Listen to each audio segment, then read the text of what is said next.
po siya nakapag-Holy Communion. Hindi siya nalagyan ng abo sa noo. Hindi po siya nakahingi ng tawad sa reliyosong tao.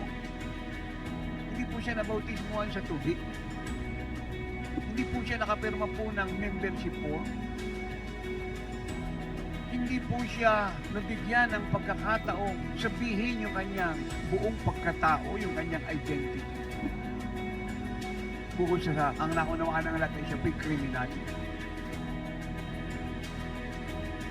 Hindi po siya nakapagpaalam sa kanya pong mga mahal sa buhay. Hindi po siya nakapagmano sa mga reliyosong tao.